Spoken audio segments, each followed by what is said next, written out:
One of the most terrifying truths in the entire Bible is that many people who claim to follow Jesus Christ have never truly repented.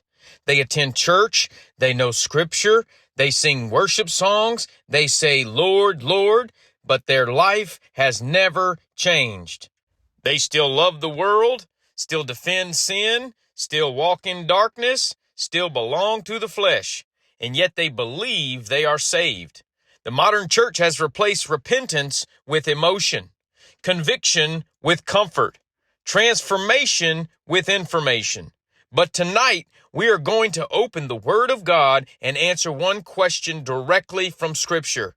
What does real repentance actually look like? This is Warriors for Truth. No opinions, just the Word of God rightly divided. Introduction. Jesus Christ did not merely preach belief. He preached repentance. In the Gospel of Mark, chapter 1, verses 14 and 15, the Bible says, "Now after that John was put in prison, Jesus came into Galilee, preaching the gospel of the kingdom of God, and saying, 'The time is fulfilled. The kingdom of God is at hand. Repent ye and believe the gospel.'" Notice, repent and believe. Not merely intellectual agreement, not merely emotional reaction, not merely religious activity. Repentance is one of the most misunderstood subjects in modern Christianity today. Some people think repentance means perfection. Others think repentance means simply apologizing to God. But according to Scripture, repentance is far deeper than both. So let us allow the Word of God to define repentance instead of religion, tradition, or emotion. Truth number one, repentance is a turning. Real repentance involves turning away from sin and returning unto God. In the book of Isaiah, chapter 55, verses 6 and 7, the Bible says, "Seek ye the Lord while he may be found. Call ye upon him while he is near. Let the wicked forsake his way, and the unrighteous man his thoughts, and let him return unto the Lord, and he will have mercy upon him, and to our God, for he will abundantly pardon." Notice the language carefully. Forsake his way, forsake his thoughts, return unto the Lord. That is repentance. Repentance is not merely, "Lord, forgive me." Repentance is, "Lord, my way is wrong." It is a surrender of direction. Before repentance, you followed self. After repentance, you begin following Christ. Truth number two, worldly sorrow versus godly sorrow. Many people confuse guilt with repentance, but guilt alone does not save anyone. In 2 Corinthians chapter 7, verse 9 through 10, the Bible says, "Now I rejoice, not that ye were made sorry, but that ye sorrowed to repentance. For ye were made sorry after a godly manner.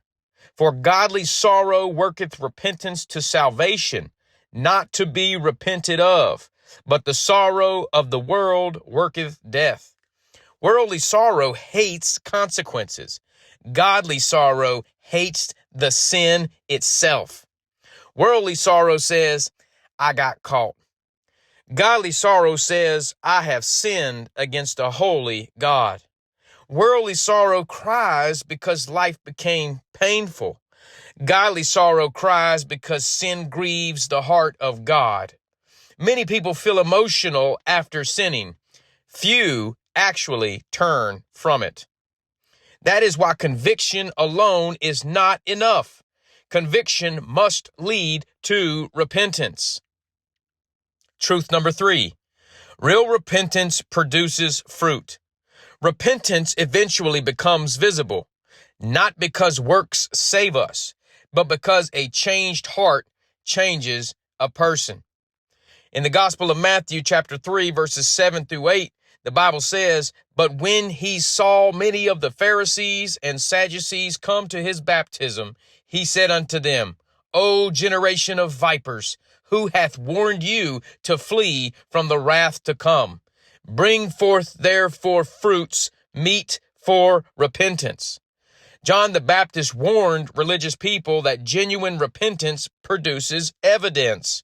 Fruit takes time to grow, but eventually speech changes, desires change, priorities change, entertainment changes, relationships change. Not because Christianity is behavior modification, but because God changes the heart. Truth number 4. Repentance changes what you love. Before repentance, many people love darkness. Sin entertains them. Holiness feels boring. The word of God feels dry. Prayer feels empty. But when God begins changing the heart, the inner desires begin changing too. 1 John chapter 2, verses 15, the Bible says, "Love not the world, neither the things that are in the world. If any man love the world, the love of the Father is not in him." Repentance changes affection. The believer begins hating what once controlled them, not perfectly, but genuinely. The heart now desires righteousness instead of rebellion. That is evidence of spiritual life. Dead men do not fight sin. Now let's pause for just a moment and think deeply about this truth. Conviction is not proof of salvation. Many people feel convicted, but never surrender. If that truth hits your spirit tonight, comment these 4 words below. Lord, change my heart. Not merely my emotions, my heart. And share this message with someone who needs the truth of God's word, not shallow religion. Truth number 5. Repentance is not sinless perfection. Now, this must be understood biblically. Repentance does not mean a believer never struggles again. The Christian life is warfare between flesh and spirit. In the book of Galatians, chapter 5, verses 16 through 17, the Bible says, "This I say then, walk in the Spirit, and ye shall not fulfill the lust of the flesh. For the flesh lusteth against the Spirit, and the Spirit against the flesh. And these are contrary the one to the other." A true believer may stumble, but they no longer comfortably live in rebellion. Before repentance, sin was embraced. After repentance, sin becomes a battle. There is grief. There is conviction. There is resistance. There is war.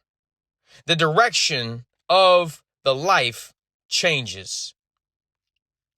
Truth number 6. Repentance is ongoing. Repentance is not merely a one-time emotional moment at an altar. The Christian life becomes a continual posture of humility before God.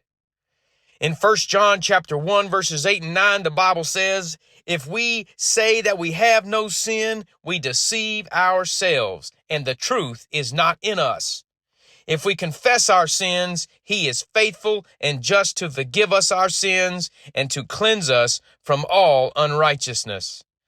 The believer continues coming into the light, continues confessing sin, continues to grow, continues surrendering, not because salvation is earned, but because the heart now belongs to Christ. Truth number 7. False repentance wants heaven without lordship. Many people want Jesus as Savior, but not as Lord. Lord means ruler of life. They want forgiveness without surrender, heaven without obedience. But Jesus said in the Gospel of Luke, chapter 9, verses 23, "If any man will come after me, let him deny himself and take up his cross daily and follow me." Real repentance says, "Lord, Not my will be done, but thine. That affects speech, relationships, habits, entertainment, desires, priorities. Everything comes under the authority of Christ. Truth number 8, a final heart check. Now let every listener examine themselves honestly before God. 2 Corinthians chapter 13 verse 5 says, "Examine yourselves, whether ye be in the faith." And with that scripture in mind, ask yourself honestly, has my life truly changed? Do I still love the sin I once defended? Do I grieve over sin? Do I desire holiness?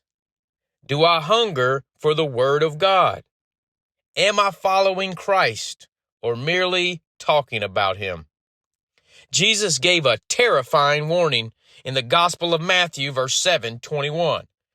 He said, "Not everyone that saith unto me, Lord, Lord, shall enter into the kingdom of heaven, but he that doeth the will of my Father which is in heaven." Many profess, but few surrender.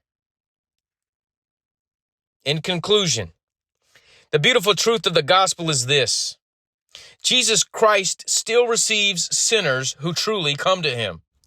No matter how filthy the past, no matter how deep the bondage, no matter how shameful the sin, no matter how far someone has fallen, God is still merciful.